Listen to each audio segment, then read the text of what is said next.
গত star news লাইভে সঙ্গে আছি আমি নাইম আবির। শুরুতে সংবাদ শিরোনাম।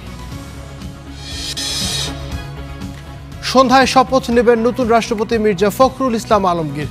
প্রস্তুত বঙ্গভবন। শ্রদ্ধা জানাবেন জিয়াউর রহমান, খালেদা জিয়ার সমাধিতে।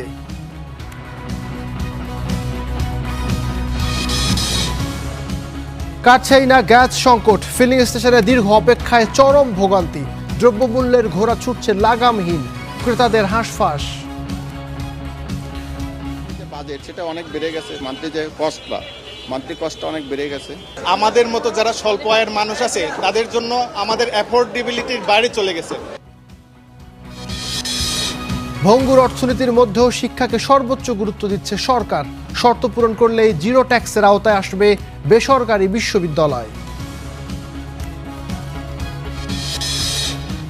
কলকাতায় হোটেলে আগুনে নিহতদের মরদেহ দেশে ফিরতে পারে আগামীকাল। পাসপোর্ট হারিয়ে যাওয়া বাংলাদেশিদের দেয়া হবে বিশেষ ট্রাভেল পাস। জেনেভা ক্যাম্পের শীর্ষ মাদক কারবারি সেলিম গ্রেপ্তার। খুলনায় একের পর এক হত্যাকাণ্ডে বাড়ছে আতঙ্ক।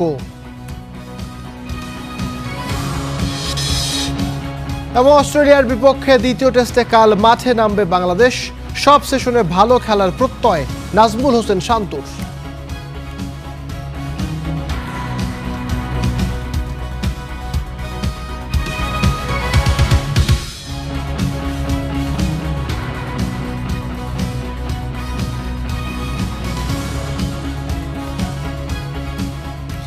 দেখছিলেন শিরোনাম, এবারে পুরো খবর।